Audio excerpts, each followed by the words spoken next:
New uncertainty and desperate scenes on the U.S. southern border.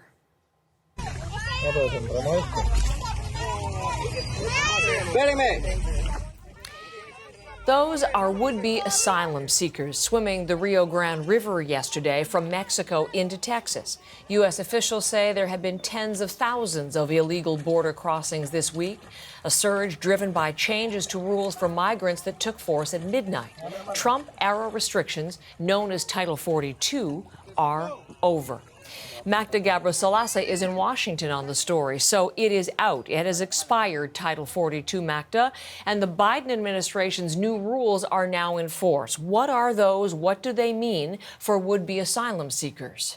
Well, Heather, as you would expect, many migrants were hoping with the end of Title 42 that they could cross over and that staying in the U.S. would be easier, but that's not what's happening. So now Title 8 goes into effect, and this involves an immigration process that is decades old. This is where asylum seekers can show that they face a credible threat if they're sent back to their home country, and then they would go through the immigration court system. And those that can't show that then face deportation. But the federal government announced new rules to discourage people from crossing over illegally. So the rules call on asylum seekers to first seek protections in the countries that they travel through, as well as applying online for an appointment to seek asylum in the U.S. Now, the Secretary of Homeland Security had a message for those hoping to cross into the U.S. illegally after Title 42 expired.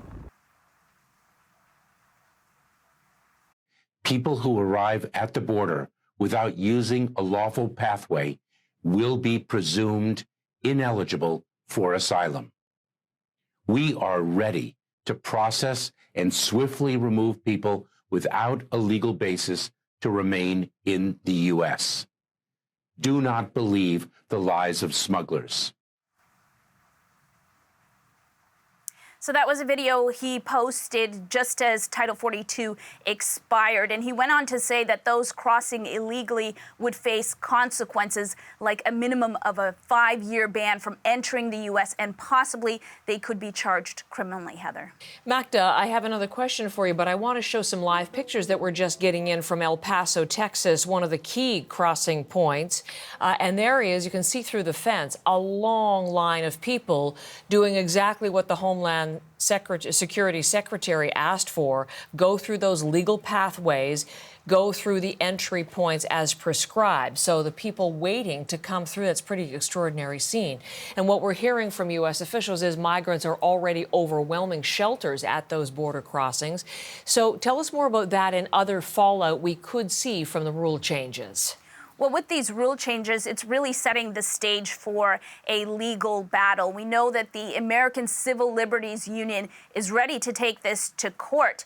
In a tweet, it said, "We are suing to stop Biden's new asylum ban, which closes off access to safety for the majority of people seeking asylum in the United States." Meanwhile, officials believe there are tens of thousands of migrants still on the Mexico side trying to get across. And on the U.S. side of the border, communities like El Paso, which we just saw there, are expecting to have to take in more people, and they've been converting even unused schools into shelters to do that. Now, many of the people that have made it across have been speaking to reporters, describing the violence and the economic and political hardships they are running from. And they're, of course, hoping that the dangers they faced to get to the U.S., that it won't all be for nothing, Heather. Magda, thank you very much. Magda Gabrisalasa from Washington this morning.